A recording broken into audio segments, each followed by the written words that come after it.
Hello and welcome back guys, my name is जीवन उप्रेती और MySQL की सीरीज को कंटिन्यू करते हुए आज की इस वीडियो में हम बात करेंगे प्राइमरी की के बारे में। So let's get started.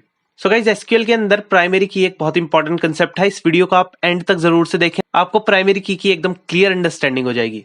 साथ ही साथ मैं बता दूं, ये सिर्फ एक सिंगल वीडियो नहीं है। इससे पहले हम काफी टॉपिक्स के बारे में बात कर चुके हैं और यहाँ से आप इस प्लेलिस्ट को एक्सेस कर सकते हैं। लिंक मैंने आपको डिस्क्रिप्शन बॉक्स में दे दिया है।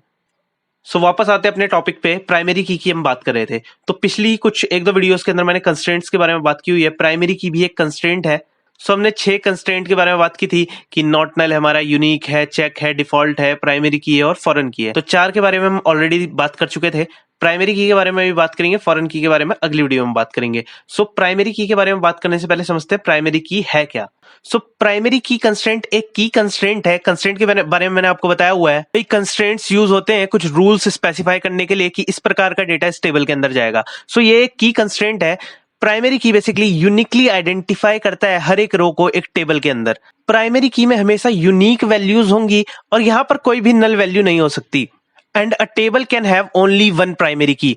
सो बात तो कर ली, इसको प्रैक्टिकली देखते हैं और देखते हैं ये यूनिक से अलग कैसे है।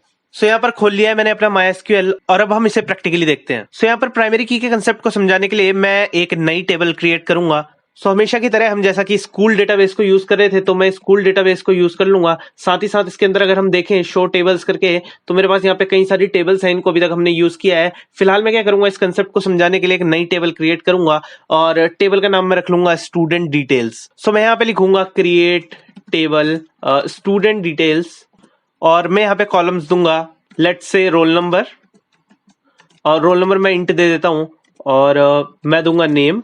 नेम को मैं वैरकैट ले लेता हूँ और वैरकैट 10 में ले लूंगा। साथ ही साथ मैं दे देता हूँ स्टेट। तो मैं तीन ही कॉलम्स रखूंगा यहाँ पे। सो मैं चाहूं तो इस टेबल को इस प्रकार से बना सकता हूं, बट मुझे यहाँ पे आपको प्राइमरी की के बारे में बताना है। सो प्राइमरी की कंस्ट्रेंट में यहाँ पे अप्लाई करूंगा रोल नंबर कॉलम पे। अब मैं रोल नंबर कॉलम पे ही इसे क्यों लगाऊंगा, उस बात को समझते हैं। बट उससे पहले मैं आपको बताता हूं प्राइमरी की को हम बेसिकली लगाएंगे कैसे। जब मेरे सारे कॉलम्स के नेम एंड हो गए हैं, यहाँ पे मुझे लिखना होगा प्राइमरी की। साथ ही साथ मुझे उस कॉलम का नाम देना होगा पेरेंथेसिस के अंदर, जिस पर कि मुझे प्राइमरी की कंस्ट्रेंट को अप्लाई करना है। फॉर एग्जांपल मेरे केस में यहाँ पे मुझे रोल नंबर देना होगा। सो यहाँ पर मैंने दे दिया है create table student details, roll number int, name वैरकैट 10, स्टेट वैरकैट 10, साथ ही साथ प्राइमरी की के अंदर रोल नंबर, यानी कि सिर्फ रोल नंबर पर प्राइमरी की कंस्ट्रेंट अप्लाई हो जाएगा। आप चाहे तो कॉलम नेम, उसके बाद उसके डेटा टाइप और उसके बाद भी डायरेक्टली प्राइमरी की दे सकते हैं, बट हम इसे कुछ इस प्रकार से भी दे सकते हैं। सो मैं इसे एंटर करूंगा और यहां पर मेरी टेबल क्रिएट हो चुकी है। अगर अभी मैं इसे डिस्क्राइब करके देखूं तो यहां पर मेरे पास रोल नंबर के अंदर की में दिखा रहा है PRI, यानी प्राइमरी की। सो मैंने प्राइमरी की रोल नंबर पर ही क्यों लगाई, मैंने जैसा कि आपको बताया प्राइमरी की कंस्ट्रेंट यूनिकली आइडेंटिफाई करता है पर्टिकुलर रिकॉर्ड्स को एक टेबल के अंदर। सो जैसा कि फॉर एग्जांपल मेरे पास स्टूडेंट का डेटा है, एक क्लास के अंदर जीवन नाम के 2 या 2 से ज्यादा स्टूडेंट्स भी हो सकते हैं, बट उनको यूनिकली आइडेंटिफाई हमेशा उनका रोल नंबर करता है। इसी प्रकार से किसी क्लास के अंदर अमन नाम के भी बहुत सारे स्टूडेंट हो सकते हैं, बट उनका रोल नंबर हमेशा यूनिक होगा, यानी कि सेम रोल नंबर से 2 स्टूडेंट्स नहीं हो सकते। सिमिलरली अगर हम एम्प्लॉय का डेटा ले रहे हैं तो वहां पर एम्प्लॉय आईडी सिंगल पर्सन की सिर्फ एक ही होगी। एक एम्प्लॉय आईडी एक से ज्यादा पर्सन को असाइन नहीं की जा सकती। सो एम्प्लॉय के डेटा के अंदर हमारे पास एम्प्लॉय आईडी एक प्राइमरी की होगी। स्टूडेंट के डेटा में सिमिलरली रोल नंबर हो सकता है या उसकी स्टूडेंट आईडी हो सकती है। अगर हम यूनिवर्सिटी वगैरह का कोई डेटा बेस ले रहे हैं, उसके डेटा में उनका एनरोलमेंट नंबर उनको यूनिकली आइडेंटिफाई कर सकता है। So primary key is the key attribute which uniquely identifies particular record in the table. So अभी मैं इसके अंदर कुछ डेटा इंसर्ट करता हूं, आपको और क्लियर अंडरस्टैंडिंग मिलेगी। सो मैं यहाँ पे फटाफट से इसके अंदर रिकॉर्ड्स इंसर्ट करता हूं।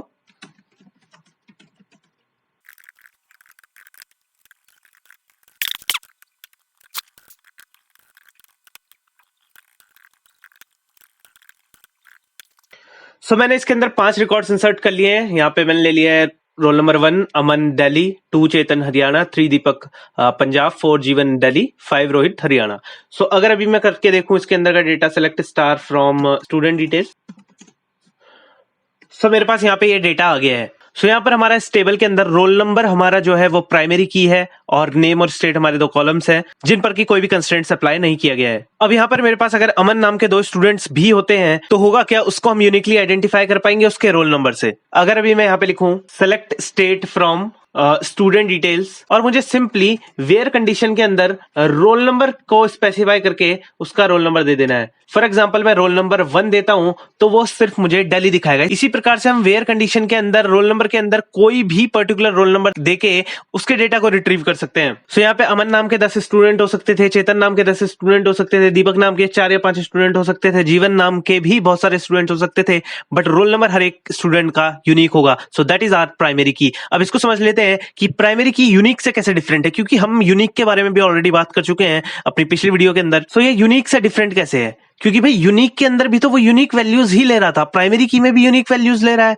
तो यूनिकली आइडेंटिफाई तो भाई यूनिक से भी कर रहा था। बट मैं आपको एक बात बता दूं, प्राइमरी की कंस्ट्रेंट हम अपनी पूरी टेबल के अंदर, यानी कि इस टेबल के अंदर 3 हमारे पास कॉलम्स है, तो हम किसी एक कॉलम पर ही प्राइमरी की को अप्लाई कर सकते हैं। यानी कि अ table can have only one primary की, एक टेबल की एक ही प्राइमरी की हो सकती है, चाहे तो वो सिंगल कॉलम में हो या हम मल्टीपल कॉलम्स को भी अगर मिक्स करके अपनी प्राइमरी की को बना रहे हैं, लेकिन प्राइमरी की होगी सिर्फ एक ही। As I told you before, a table can have only one primary key, but unique constraint मैं चाहूं तो मैं रोल नंबर पे भी लगा सकता हूं, नेम पे भी लगा सकता हूं, स्टेट पे भी लगा सकता हूं, और ऐसे ही मेरे पास अगर यहाँ पे 100 कॉलम्स भी हैं तो मैं यूनिक कंस्ट्रेंट हर एक कॉलम पे भी अप्लाई कर सकता हूं। सो यूनिक और प्राइमरी की के अंदर ये डिफरेंसेस है। साथ ही साथ यूनिक कंस्ट्रेंट जो है वो नल वैल्यू को कंटेन कर सकता है, एटलीस्ट एक नल वैल्यू उसके अंदर हो सकती है, बट प्राइमरी की के अंदर कभी भी नल वैल्यू नहीं होगी, आपको कोई ना कोई वैल्यू पास करनी ही पड़ेगी। फॉर एग्जाम्पल मैं यहाँ पे एक रिकॉर्ड इंसर्ट करता हूं और यहाँ पर मैंने रोल नंबर नहीं दिया है, तो उसकी वैल्यू बाय डिफॉल्ट इसको नल ले लेनी चाहिए। सो अगर मैं इस प्रकार से इसको इंसर्ट करना चाहूं तो ये इसे नहीं कर पाएगा। अगर मैं यहाँ पे टेबल क्रिएट करते वक्त एक से ज्यादा कॉलम्स को प्राइमरी की कंस्ट्रेंट असाइन करना चाहूं तो वो उसको नहीं लेगा और मुझे एरर देगा। इस काम को भी हम प्रैक्टिकली करके देखते हैं। फॉर एग्जांपल जैसे कि मैंने टेबल बनाई थी, अभी मैं यहाँ पे स्टूडेंट डिटेल्स 1 नाम से कोई टेबल बनाना चाहूं और मैं यहाँ पे प्राइमरी की असाइन कर देता हूं, फॉर एग्जाम्पल नेम को भी, तो मैं यहाँ पे दे देता हूं प्राइमरी की, नेम को भी दे देता हूं मैं। सो अभी देखते हैं क्या एरर देता है हमें। सो मुझे यहाँ पे प्राइमरी की लिखना चाहिए था और यहाँ पे मेरे पास आ चुका है मल्टीपल प्राइमरी की डिफाइंड। सो ये मुझे एरर दे रहा है मल्टीपल प्राइमरी की का, कि भाई एक प्राइमरी की ऑलरेडी आपने डिफाइन कर दी है, दूसरी आप डिफाइन नहीं कर सकते हैं। सो इस बात से आप समझ चुके होंगे एक टेबल के अंदर एक ही प्राइमरी की होगी। सो गाइज यही था प्राइमरी की के बारे में। आई होप आपको ये क्लियर होगा। अगर हमारे पास एक से ज्यादा रिकॉर्ड हैं सेम नाम से और सिमिलर रिकॉर्ड्स हैं, सो उनको यूनिकली आइडेंटिफाई करने के लिए एक प्राइमरी की होती है जो कि यूनिकली आइडेंटिफाई करती है हर एक पर्टिकुलर रिकॉर्ड को एक टेबल के अंदर। फॉर एग्जांपल स्टूडेंट के केस में उसका रोल नंबर उसके लिए प्राइमरी की होगी, एम्प्लॉय के केस में उसकी एम्प्लॉयमेंट आईडी उसके लिए प्राइमरी की हो सकती है। सो आई होप आपको ये क्लियर होगा। फिलहाल के लिए इस वीडियो में इतना ही। Thank you so much guys for watching this video and I will see you in the next one.